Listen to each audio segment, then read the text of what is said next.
सांसों की माला में जिसकी यादें हैं पिरोई, सांसों की माला में जिसकी यादें हैं पिरोई, मेरे तो शिव बाबा एक, दूसरों न कोई।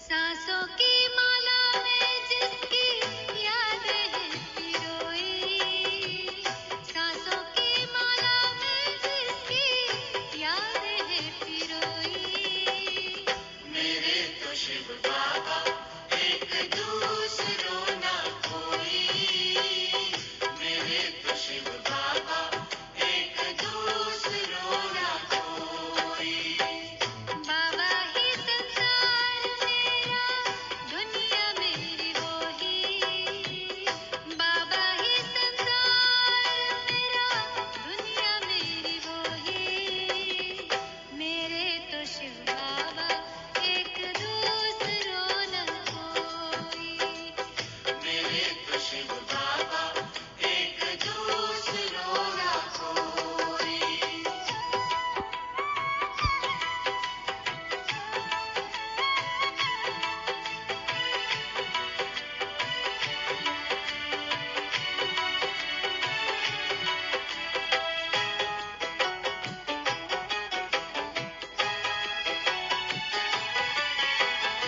एक उसी से दिल का रिश्ता, एक उसी से नाता है,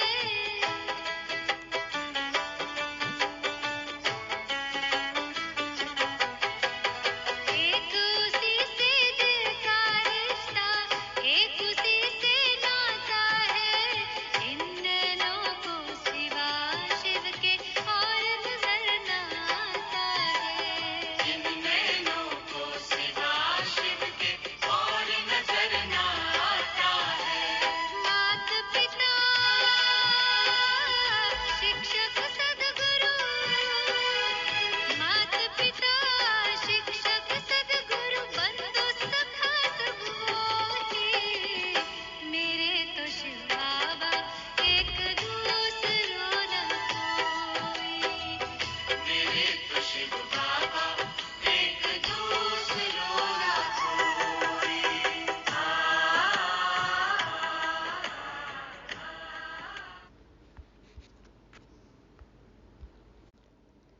ओम शांति।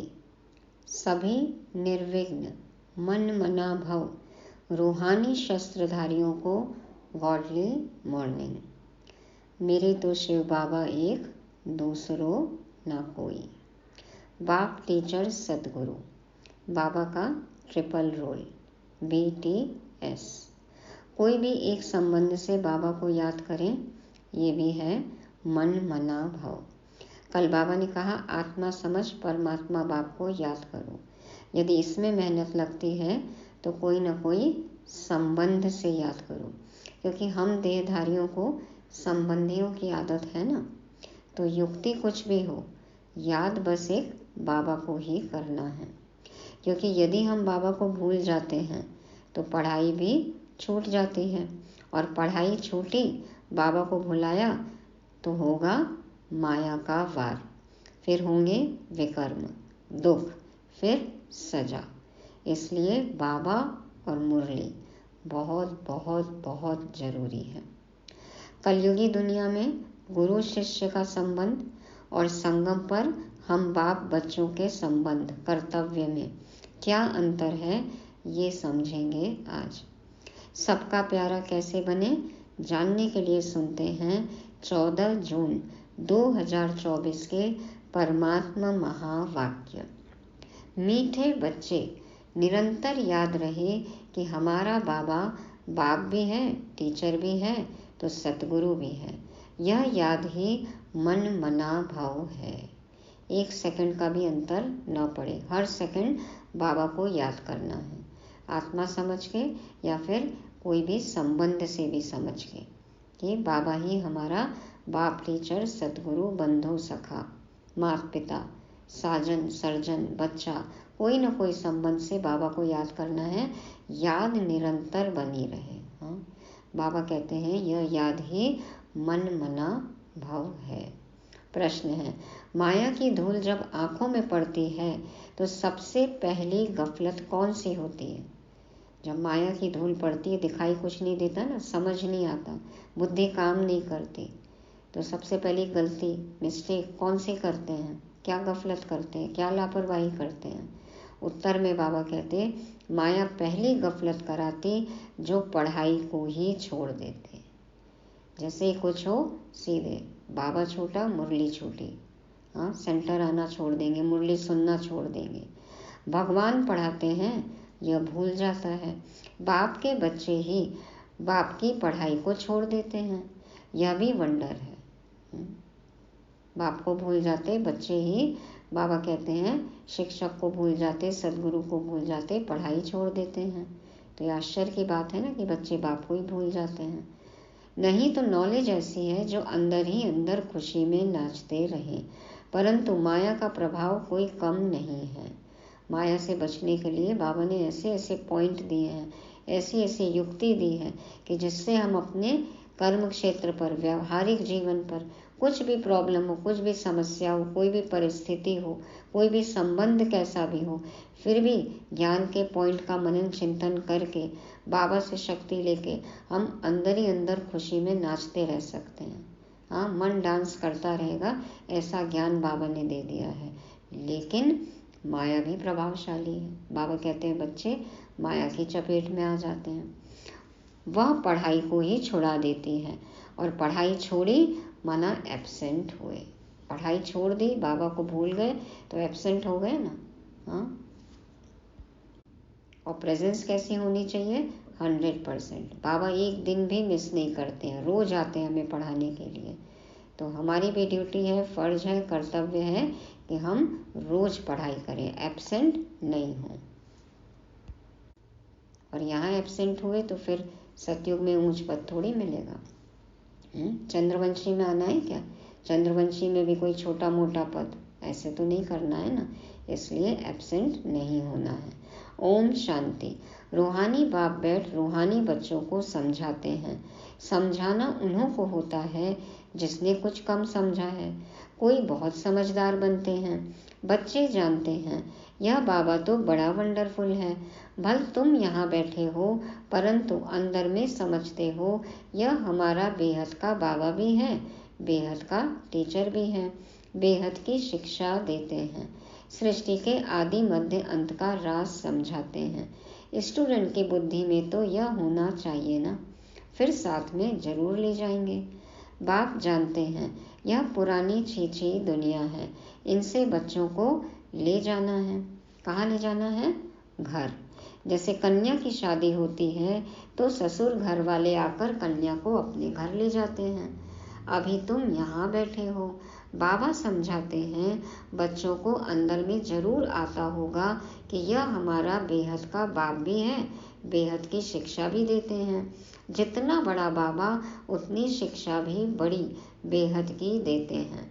रचना के आदि मध्य अंत का राज भी बच्चों की बुद्धि में है। जानते हैं बाप इस छीछी दुनिया से हमको वापस ले जाएंगे। यह भी अंदर में याद करने से मन मना भव ही है। ज्ञान की कोई भी पॉइंट हम याद करें तो ये मन मना भव ही है। चलते फिरते उठते बैठते बुद्धि में यही याद रहे। वंडरफुल चीज को याद करना होता है ना। कोई चीज अच्छी है, वंडरफुल है, तो बाबा कहते हैं उसको याद करो। तो बाबा से वंडरफुल तो कोई भी नहीं है, बाबा से मीठा तो कोई भी नहीं है। तुम जानते हो अच्छी रीति पढ़ने से, याद करने से हम विश्व के मालिक बनते हैं। यह तो जरूर बुद्धि में चलना चाहिए। पहले बाप को याद करना पड़े, टीचर बाद में मिलता है। पहले तो पिता मिलता है ना, तो पहले बाप फिर टीचर। बच्चे जानते हैं हमारा बेहद का रूहानी बाप है, सहज याद दिलाने के लिए बाबा युक्तियाँ बताते हैं। मामेकम याद करो, जिस याद से ही आधा कल्प के विकर्म विनाश होंगे। पावन बनने के लिए तुमने जन्म जन्मांतर भक्ति जप तप आदि बहुत किए हैं। पता है ना, हमने पाप किए हैं, इसलिए देखो भक्ति में कितने जप तप करते रहे। तो बाबा कहते हैं अब तो याद से ही विकर्म विनाश होंगे। तो मंदिरों में जाते हैं, भक्ति करते हैं, समझते हैं हम परंपरा से करते आए हैं। शास्त्र कब से सुने हैं? कहेंगे परंपरा से। मनुष्यों को कुछ भी पता नहीं है। सतयुग में तो शास्त्र होते ही नहीं। तुम बच्चों को तो वंडर खाना चाहिए। कोई वेद उपनिषद शास्त्र ग्रंथ कुछ भी नहीं है ना सतयुग त्रेता में। तो वंडर खाना चाहिए। क्यों? कि बाप बिगर कोई भी यह बातें समझा नहीं सकते। यह बाप भी है, टीचर भी है, सतगुरु भी है। यह तो हमारा बाबा है, इनका कोई माँ बाप है नहीं। शिव बाबा का तो कोई भी माँ बाप नहीं है ना, बाबा तो स्वयंभू है। तो कोई कह नहीं सकते कि शिव बाबा किसी का बच्चा है। यह बातें बुद्धि में घड़ी घड़ी याद रहे, यही मनमना भाव है। यदि उनका पिता, तो फिर प्रश्न होगा कि उनका पिता कौन, फिर उनका पिता कौन। तो बाबा कहते हैं कि ये बातें घड़ी घड़ी याद रहें, ये मनमना भाव है। टीचर पढ़ाते हैं, परंतु खुद कहाँ से पढ़ा नहीं है, इनको कोई ने पढ़ाया नहीं। वह नॉलेजफुल है, मनुष्य सृष्टि का बीज रूप है, ज्ञान का सागर है, चैतन्य होने कारण सब कुछ सुनाते हैं। ये सब बात बाबा ने हमें कैसे बताई? हाँ, निराकार ने साकार तन लिया, चैतन्य होने के कारण बाबा सब कुछ सुनाते हैं। कहते हैं बच्चों, मैं जिसमें प्रवेश हुआ हूँ, इन द्वारा मैं तुमको आदि से लेकर इस समय तक सब राज समझाता हूँ। बाबा चक्र से परे हैं ना, इसलिए सारी राज समझाते हैं। अंत के लिए तो फिर पीछे कहेंगे। ये साकार मुरली है। बाबा कहते हैं अंत में क्या होगा ये तो बाद में बताएंगे। उस समय तुम भी समझ जाएंगे, अभी अंत आता है। अब अनुभव होता है, दिखाई देता है कि अब तो अंत का भी अंत है ना। अति हो गई ना, अति की भी अति हो गई है, तो अब तो अंत होना ही है, इति होना है। हाँ, तभी तो फिर आदि होएगी ना। तो कर्मातीत अवस्था को भी नंबरवार पहुंच जाएंगे, तुम आसार भी देखेंगे। पुरानी सृष्टि का विनाश तो होना ही है, कगार पर है ना। दुनिया देखो वेंटिलेटर पर है। अनेक बार यह देखा है और देखते रहेंगे। कल्प कल्प ये रिपीट हुआ है। पढ़ते ऐसे हैं जैसे कल्प पहले पढ़े थे। राज्य लिया, फिर गंवाया, फिर अब ले रहे हैं। बाप फिर से पढ़ा रहे हैं। कितना सहज है। तुम बच्चे समझते हो हम सच सच विश्व के मालिक थे, फिर बाबा आकर हमको वह ज्ञान दे रहे हैं। बाबा राय देते हैं, ऐसे ऐसे अंदर में चलना चाहिए। बाबा जो जो बताते हैं वो सबका विचार सागर मंथन करना है। बाबा हमारा बाबा भी है, टीचर भी है। टीचर को कब भूलेंगे क्या? टीचर द्वारा तो पढ़ाई पढ़ते रहते हैं। कोई कोई बच्चों से माया बहुत गफलत कराती है, एकदम जैसे आंखों में धूल डाल देती है, फिर कुछ दिखाई नहीं देता, समझ नहीं आता, पढ़ाई ही छोड़ देते हैं। भगवान पढ़ाते हैं, ऐसी पढ़ाई को छोड़ देते हैं। ऐसी पढ़ाई हर किसी के नसीब में नहीं है। भगवान भी हर किसी के नसीब में नहीं है। पढ़ाई ही मुख्य है, सो भी कौन छोड़ते हैं? बाप के बच्चे। जो बाबा के बच्चे बने फिर वही छोड़ देते हैं ना। तो बच्चों को अंदर में कितनी खुशी रहनी चाहिए, किस बात की? कि बाप नॉलेज भी हर बात की देते हैं, जो कल्प कल्प देते हैं। बाप कहते हैं कम से कम इस रीति मुझे याद करो। कल्प कल्प तुम ही समझते हो और धारण करते हो। इनका बाबा तो कोई है नहीं, वही बेहद का बाप है। बेहद के बाप का कोई बाप नहीं। वंडरफुल बाप हुआ ना। मेरा कोई बाबा है? बताओ, शिव बाबा किसका बच्चा है? यह पढ़ाई भी वंडरफुल है, जो इस समय के सिवाय कब पढ़ नहीं सकते, और सिर्फ तुम ब्राह्मण ही पढ़ते हो। कुछ भाग्यशाली आत्माएं हैं जो भगवान को पहचानती हैं और उनसे पढ़ाई करती हैं। तुम यह भी जानते हो कि बाप को याद करते करते हम पावन बन जाएंगे। नहीं तो फिर सजाएं खानी पड़ेंगी। गर्भ जेल में बहुत सजाएं खानी पड़ती हैं। गर्भ जेल में बाबा कहते हैं बहुत तकलीफ होती है ना। देखो वहाँ पे क्या करते हैं बच्चे, वादा करते हैं कि हमको बाहर निकालो, अब हम गलत काम नहीं करेंगे, और बाहर निकले तो बस उआ उआ करके रोता है बच्चा, वहाँ की वहीं रही। और फिर जैसे जैसे बड़े होते हैं गलत कर्म करने लगते हैं, फिर गर्भ जेल में जाते हैं, फिर सजाएं खाते हैं। तो वहाँ पर फिर ट्रिब्यूनल बैठती है। हाँ, अब गलत कर्म कर रहे हैं तो अंत में तो ट्रिब्यूनल बैठेगी। बाबा होंगे, अष्टरत्न होंगे, हाँ, पास विद ऑनर आत्माएं जो बिना सजा के जाएंगे अष्टरत्न, तो वो ट्रिब्यूनल बैठेगी। किसके लिए बैठेगी? हम ब्राह्मणों के लिए बैठेगी ना, कि देखो क्या क्या गफलत की। बाबा कहते थे हम कर सकते थे लेकिन किए नहीं, पछतावा होगा, फिर सजा मिलेगी। तो सब साक्षात्कार होते हैं, बिगड़ साक्षात्कार किसको सजा दे नहीं सकते। ऑडियो वीडियो प्रूफ सहित, पूरे गवाही के साथ, तिथि तारीख सहित बाबा बताएंगे देखो किस दिन क्या किया, कैसे संकल्प किए, कैसा बोला, क्या कर्म किया, उसकी ये सजा है। सबूत के साथ। तो मूंझ पड़े कि यह सजा हमको क्यों मिलती है, क्वेश्चन ही नहीं रहेगा ना, क्या मूंझेंगे। बाबा पहले से ही सब हिसाब किताब दिखा देंगे, देखो इस दिन ये किया है। तो बाप को मालूम रहता है कि इसने यह पाप किया है, यह भूल की है। ऊपर वाले के पास न कलम न दवात, फिर भी रखता है हिसाब का हिसाब किताब। बाबा बताएंगे देखो इस पाप की, इस भूल की ये सजा। सब साक्षात्कार कराते हैं। उस समय ऐसा फील होता है जैसे कि इतने सब जन्मों की सजा मिल रही है। कुछ सेकंड की ही सजा होगी लेकिन तीव्रता इतनी होगी जैसे लगेगा कि कितने जन्मों से भोग रहे हैं, और पूरे जन्मों की सजा मिलेगी। 84 जन्मों में सजा की, गलती की नहीं, 63 जन्मों की सजा। एक साथ बड़ी रील घूमेगी। हाँ, तैयार हैं सब? उससे पहले ही क्या करना है? बाबा को याद करके विकर्म विनाश करने हैं। तो बाबा कहते हैं कि उस समय ऐसा फील होता है जैसे कि इतने सब जन्मों की सजा मिल रही है, यह जैसे सब जन्मों की इज्जत गई। एक साथ 63 जन्म का हिसाब किताब। तो बाप कहते हैं मीठे मीठे बच्चों को पुरुषार्थ अच्छी रीति करना है। 16 कला संपूर्ण बनने के लिए याद की मेहनत करनी है। देखना है कि हम किसको दुख तो नहीं देते हैं। सुखदाता बाप के हम बच्चे हैं ना। बहुत गुलगुल बनना है, भगवान के बगीचे का फूल बनना है, गुलगुल पवित्र बनना है, खुशबूदार फूल बनना है। यह पढ़ाई ही तुम्हारे साथ चलनी है। पढ़ाई से ही मनुष्य बैरिस्टर आदि बनते हैं।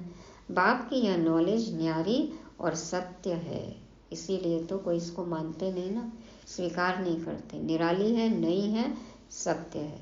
तो सत्य तो किसी को आजकल पचता है नहीं। झूठी दुनिया में सत्य पर कोई विश्वास करे बहुत कम आत्माएं हैं। तो बाबा कहते हैं बाप की यह नॉलेज न्यारी और सत्य है, और यह है पांडव गवर्नमेंट, गुप्त, तुम्हारे सिवाय दूसरा कोई समझ नहीं सकते। यह पढ़ाई वंडरफुल है। पढ़ाने वाला भी वंडरफुल, पढ़ाई भी वंडरफुल, और पढ़ने वाले भी वंडरफुल। पढ़ते पढ़ते देखो छोड़ देते हैं बाबा को। तो बाबा कहते हैं आत्मा ही सुनती है। बाप बार बार समझाते हैं पढ़ाई को कभी छोड़ना नहीं है, माया छुड़ा देती है। बाप कहते हैं ऐसे मत करो, पढ़ाई छोड़ो नहीं। बाबा के पास रिपोर्ट तो आती है ना, अब जो छोड़ गए वो ये बात ही नहीं सुन रहे हैं, तो ये बात उन तक पहुंचानी है। बाबा कहते हैं बाबा के पास तो रिपोर्ट आती है, या जो छोड़ने का प्लान बना रहे हैं, या जो कभी कभी एब्सेंट रहते हैं, वही सुन ले, समझ ले कि बाबा क्या कह रहे हैं। तो बाबा कहते हैं रजिस्टर से सब मालूम पड़ता है यह कितना दिन एब्सेंट रहा। पढ़ाई छोड़ देते हैं तो बाप को भी भूल जाते हैं। वास्तव में यह भूलने की चीज़ तो है नहीं, यह तो वंडरफुल बाप है। समझाते भी हैं जैसे एक खेल है। खेल की बात किसको भी सुनाने से झट याद रह जाती है ना। खेल खेल में कुछ भी समझाएं तो देखो हल्का मूड होता है, अच्छे से अच्छी बात समझा सकते हैं। तो वह कभी भूलती नहीं है, खेल की कहानियों की ये सब बातें भूलती नहीं हैं। यह अपना अनुभव भी सुनाते हैं। छोटेपन में ही वैरागी ख्यालात रहते थे। कहता था दुनिया में तो बहुत दुख है। दादा लेखराज जी धार्मिक प्रवृत्ति के थे ना, एकदम धार्मिक विचार था, तो बहुत आसक्ति नहीं थी दुनिया में। कहते थे कि दुनिया में बहुत दुख है। अब हमारे पास सिर्फ 10,000 हो जाएं तो फिर 50 रुपया ब्याज मिलेगा, इतना बस है। 10,000 इकट्ठा कर लो, मूलधन, फाइनेंस का काम करो, 50 रुपया ब्याज मिलेगा, आराम से अपना धर्म करो और जीवन निर्वाह चलता रहेगा। देखो कितनी अच्छी कैलकुलेशन। और अभी क्या कैलकुलेशन करते हैं, भाग ही रहे हैं रुपयों के पीछे। बढ़ाते जाओ, फिर उसको इन्वेस्ट करो, उसकी चिंता। एक के बाद एक और उलझते जाते हैं। कोई सेट टारगेट तो है नहीं कि इतना होने के बाद स्टॉप करेंगे, नहीं, और बढ़ाने के लिए उसको कितनी मेहनत करते हैं, कितना टेंशन है। तो स्वतंत्र रहेंगे। क्या सोचते थे बाबा कि इतना 50 रुपया ब्याज मिलेगा 10,000 पे, इतना बस है, स्वतंत्र रहेंगे। घर बार संभालना तो मुसीबत है। अच्छा, फिर एक बाइस्कोप देखा सौभाग्य सुंदरी का, बस वैराग्य की सब बातें टूट गई। जब दादा लेखराज जी का विवाह नहीं हुआ था तब ऐसे विचार चलता था, तब वैरागी थे। आसक्ति इतनी नहीं थी दुनिया के प्रति कि 10,000 हो जाएगा, रुपया ब्याज पे चलाएंगे और फ्री रहेंगे, स्वतंत्र रहेंगे, और घर बार तो बसाना नहीं है, गृहस्थी बसाना नहीं है, ऐसे सोचते थे बाबा। देखो अपना अनुभव सुना रहे हैं। फिर एक मूवी देख ली, सिनेमा देख लिया। बाबा कहते हैं ना सिनेमा सिन की माँ, और पिक्चर देखा सौभाग्य सुंदरी नाम की, और बस अटक गए बाबा। देखो कार्मिक अकाउंट आ गया, यशोदा माता के साथ में विवाह कर लिया, तो वैराग्य की सब बातें टूट गई, गृहस्थी बन गए, 5 बच्चे हो गए, फिर अटक गए। फिर 60 साल जब आयु हुई उसके बाद से फिर थोड़ा थोड़ा वैराग्य आने लगा, मनसा बदलने लग गई, और फिर बाबा ने प्रवेश किया, फिर सब बातें समझ में आई। तो बाबा कहते हैं कि अच्छा, फिर एक बायोस्कोप देखा सौभाग्य सुंदरी का, बस वैराग्य की सब बातें टूट गई। ख्याल किया शादी करेंगे, यह करेंगे, एक ही थप्पड़ मारा माया ने कला काया चट कर दी। देखो बाबा कहते हैं ना कलयुग की शादी बर्बादी, माया का एक ऐसा थप्पड़ लगा, गृहस्थी बन गए। तो कला काया चट हो गई, हुआ, लेकिन जो होता है अच्छे के लिए ना। देखो बाबा गृहस्थी बने, और बाबा को तो गृहस्थ धर्म में रहते हुए क्या करना था, पवित्र बनने की शिक्षा देनी थी शिव बाबा को, इसलिए इनका तन चुना। और देखो कैसे पुरुषार्थ करके नंबर 1 आत्मा बन गए ब्रह्मा बाबा। और इसीलिए कहा जाता है जो होता है अच्छे के लिए होता है। तो बाबा कहते हैं, तो अब बाप कहते हैं बच्चे, यह तो दुनिया ही दोजख है, और उसमें फिर यह जो नाटक, जो सिनेमा है, यह भी दोजख है। तो अभी तो सिनेमा क्या है, नर्क का ही काम कर रहे हैं ना। कुछ भी मीडिया है, जो भी है, सोशल मीडिया, सब नर्क है। सिनेमा सिन की माँ, पाप की जननी, कितना विस्तार है, अभी तो देख ही रहे हैं ना। यह देखने से ही सबकी वृत्तियां खराब हो जाती हैं। कैसे देखो उनको हीरो हीरोइन को आदर्श मानने लगते हैं, पूज रहे हैं, उनकी पूजा कर रहे हैं, उनको फॉलो कर रहे हैं, क्योंकि कोई लक्ष्य ही नहीं है ना सामने अच्छा। तो बाबा कहते हैं कि ये दुनिया ही दोजख है, नर्क है, उसमें ये नाटक जो सिनेमा है वो भी नर्क है, और ये देखने से सबकी वृत्तियां खराब हो जाती हैं। और आजकल ये नर्क, ये सिनेमा, ये तो सबके हाथ में है, मोबाइल में है ना। तो देखो कैसी वृत्तियां हो रही हैं। अखबारें पढ़ते हैं, उसमें अच्छी अच्छी माइयों के चित्र देखते हैं, तो वृत्ति उस तरफ चली जाती है। जैसा चित्र देखेंगे वैसा चरित्र होता है ना। तो यह बड़ी अच्छी खूबसूरत है, बुद्धि में आया ना। वास्तव में यह ख्याल भी चलना नहीं चाहिए। कैसे हीरोइंस को देखते हैं, हीरो को देखते हैं, उनको आदर्श मानते हैं, उनको फॉलो करते हैं, उनको ही अपना लक्ष्य समझते हैं, उनके जैसा ही बनना है। कैसे देखो छोटे छोटे बच्चे घर से भाग जाते हैं उनसे मिलने के लिए। तो बाबा कहते हैं कि ये सब ख्याल नहीं आने चाहिए। बाबा कहते हैं यह तो दुनिया ही खत्म हो जानी है, इसलिए तुम और सब भूल मामेकम याद करो। ऐसे ऐसे चित्र आदि क्यों देखते हो? यह सब बातें वृत्ति को नीचे ले आती हैं। चाहे ऐसे चित्र हों, चाहे ऐसे कोई गीत हो या कोई ऑडियो हो, वो भी सुनना नहीं चाहिए। न देखना, न सुनना, न पढ़ना, ऐसा कोई साहित्य कुछ भी नहीं। तो बाबा कहते हैं ये सब बातें वृत्ति को नीचे ले आती हैं। यह जो कुछ देखते हो यह तो कब्र दाखिल होने हैं। हाँ, वो तो होंगे जब कब्र दाखिल होंगे ही सभी, लेकिन उससे पहले कब्र में नहीं चला जाना है। हाँ, ऐसा देखकर, पढ़कर, सुनकर ऐसे कब्र में पहले से ही नहीं बैठ जाना है। अपनी कब्र अपने आप ही नहीं खोद लेनी है समय से पहले। खुदेगी तो सभी की, जाएंगे सभी, लेकिन पहले ही ऐसा काम न कर लें। अंत में तो बाबा कहते हैं कि किसी को क्रियाकर्म कोई करे किसी का, वो भी कोई करने वाला नहीं होएगा। तो शायद इसीलिए पहले ही कब्र खोद रहे हैं क्या? तो जो कुछ इन आंखों से देखते हो उनको याद न करो, इनसे ममत्व मिटा दो। यह सब शरीर तो पुराने छीछी हैं। भल आत्मा शुद्ध बनती है, परंतु शरीर तो छीछी है ना।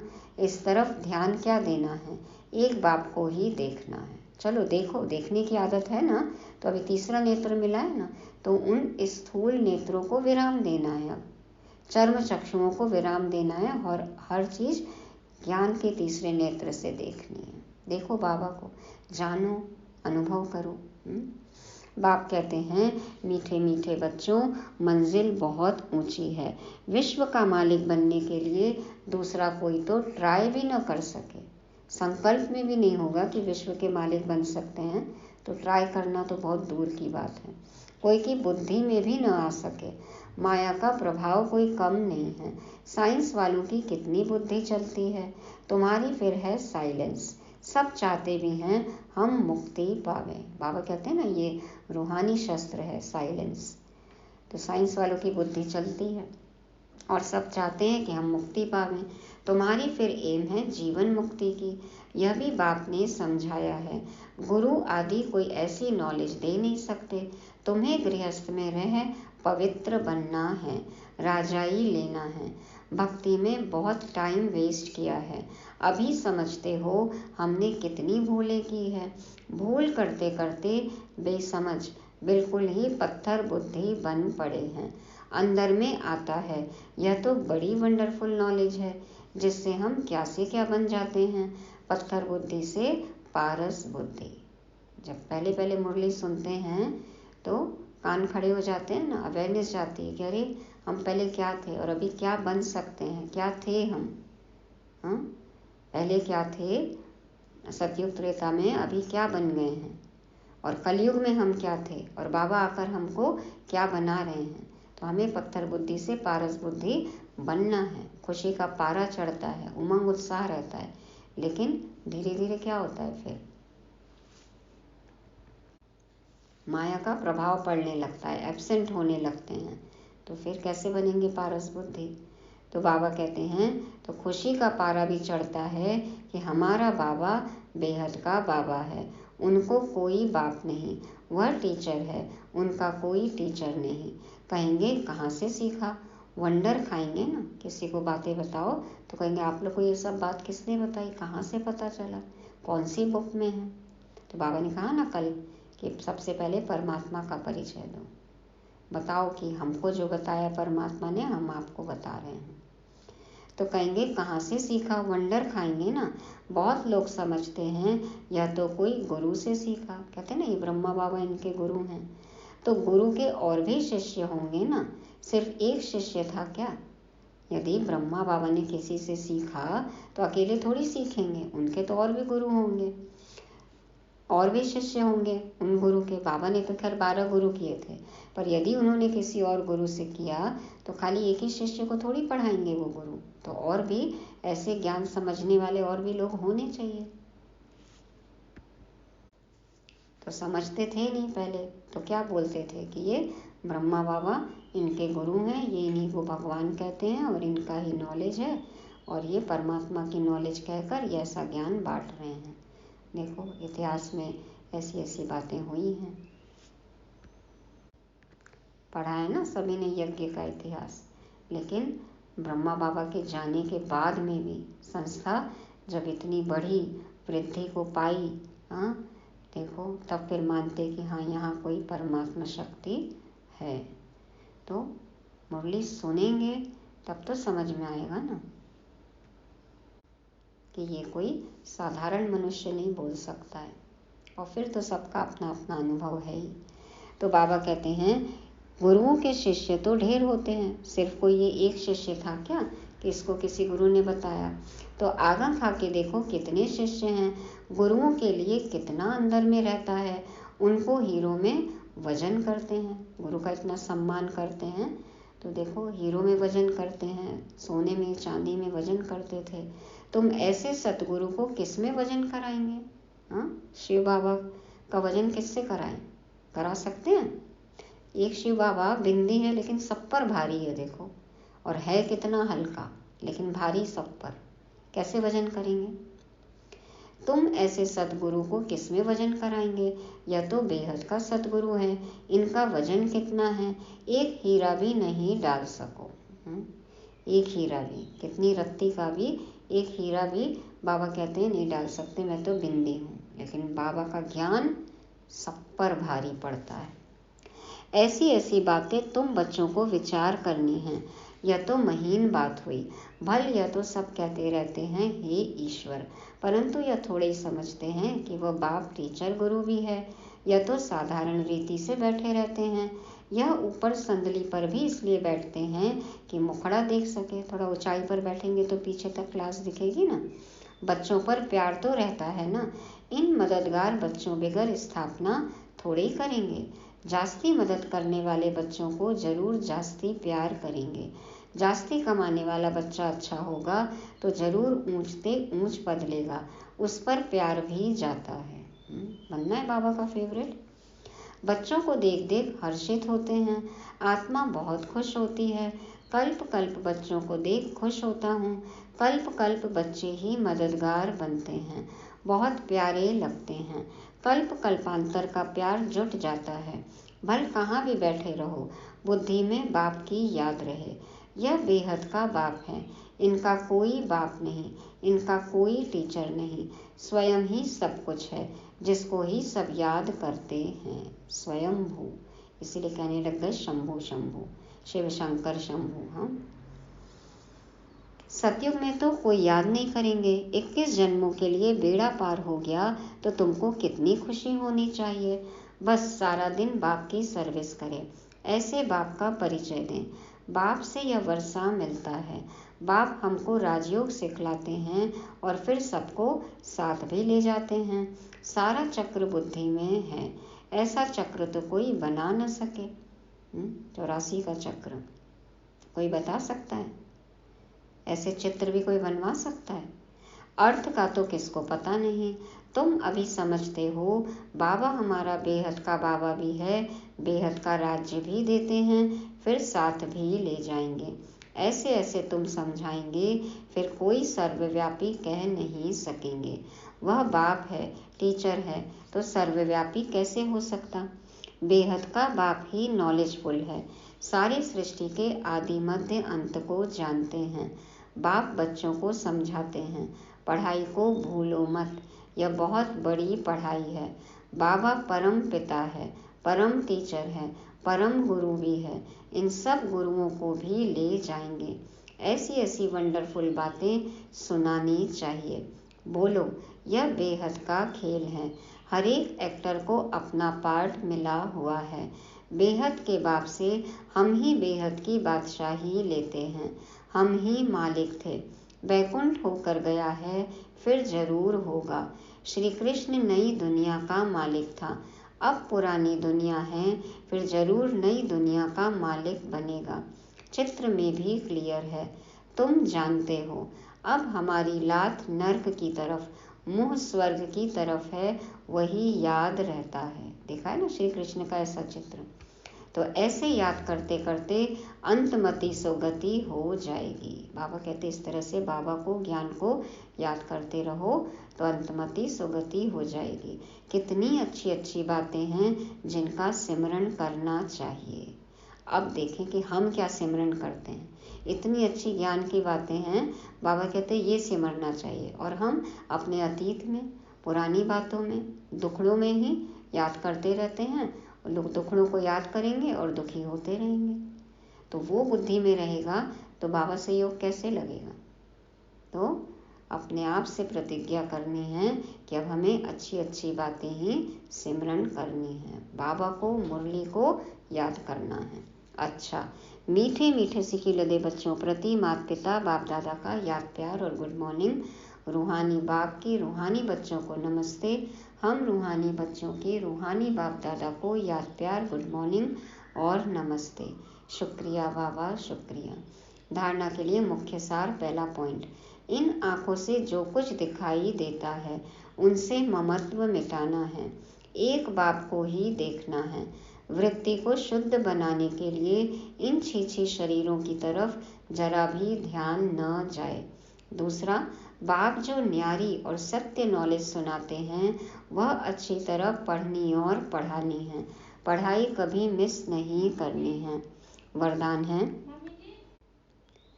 शांति की शक्ति के प्रयोग द्वारा हर कार्य में सहज सफलता प्राप्त करने वाले प्रयोगी आत्मा भव। शांति की शक्ति के प्रयोग द्वारा हर कार्य में सहज सफलता प्राप्त करने वाले प्रयोगी आत्मा भव। बाबा समझाते हैं, अब समय के परिवर्तन प्रमाण शांति की शक्ति के साधन प्रयोग में लाकर प्रयोगी आत्मा बनो। अब समय के परिवर्तन प्रमाण शांति की शक्ति के साधन प्रयोग में लाकर प्रयोगी आत्मा बनो। कल भी बाबा ने बताया ना, शुभ कामना हो, शुभ भावना हो। हाँ, तो ये सब शांति की शक्ति के साधन हैं। जैसे वाणी द्वारा आत्माओं में स्नेह के सहयोग की भावना उत्पन्न करते हो, ऐसे शुभ भावना, स्नेह की भावना की स्थिति में स्थित हो, उन्होंने श्रेष्ठ भावनाएं उत्पन्न करो। जैसे दीपक दीपक को जगा देता है, ऐसे आपकी शक्तिशाली शुभ भावना औरों में सर्वश्रेष्ठ भावना उत्पन्न करा देगी। इस शक्ति से स्थूल कार्य में भी बहुत सहज सफलता प्राप्त कर सकते हो, सिर्फ प्रयोग करके देखो। एक्सपेरिमेंट करेंगे तो एक्सपीरियंस होगा। बाबा कहते हैं प्रयोग करके देखो। जैसे आप वाणी से किसी को आप बोलते हो, कोई आपके बोल उनमें उमंग उत्साह भर देते हैं, वो आपके सहयोगी बन जाते हैं। ऐसे हमें क्या करना है, हमारे मन में सबके लिए स्नेह की भावना हो, शुभ भावना हो। और फिर जब ऐसी भावनाएं हमारे से उन आत्माओं तक जाएंगी तो उनके अंदर भी सर्वश्रेष्ठ भावना उत्पन्न होगी। जैसे एक दिया दूसरे दिए को जला देता है, हाँ, वैसे ही प्रेम की गंगा बहानी है। ज्योति से ज्योति जगाते चलो, प्रेम की गंगा बहाते चलो। तो सबके लिए मन में स्नेह हो, प्रेम हो, शुभ भावना, शुभकामना हो। बाबा कहते हैं इस तरह से कोई स्थूल कार्य भी हो और सब सहयोगी बन जाए तो सफलता तो मिलेगी। इसलिए अब कोई एक अपना नहीं, सब अपने हैं। तो प्रयोग करके देखें। स्लोगन, सर्व का प्यारा बनना है तो खिले हुए रूहानी गुलाब बनो, मुरझाओ नहीं। सर्व का प्यारा बनना है तो खिले हुए रूहानी गुलाब बनो, मुरझाओ नहीं। मुरझाए हुए फूल किसी को अच्छे लगते हैं? नहीं, तो दुखी नहीं हो। सदा हर्षित मुख हो, रूहानी गुलाब बनना है, खुशबूदार फूल बनना है। सुख लेना है, सुख देना है, दिल खुश मिठाई खाना और खिलाना है, रूहानी गुलाब बनकर खुशबू फैलानी है। तो ये थी आज की मुरली। क्या बनना है हमें? गुलगुल, गुलगुल बनना है। दूसरा, समझदार स्टूडेंट बनना है। तीसरा, पवित्र गृहस्थी। और चौथा, प्रयोगी आत्मा। और पांचवा, रूहानी गुलाब। ओम शांति।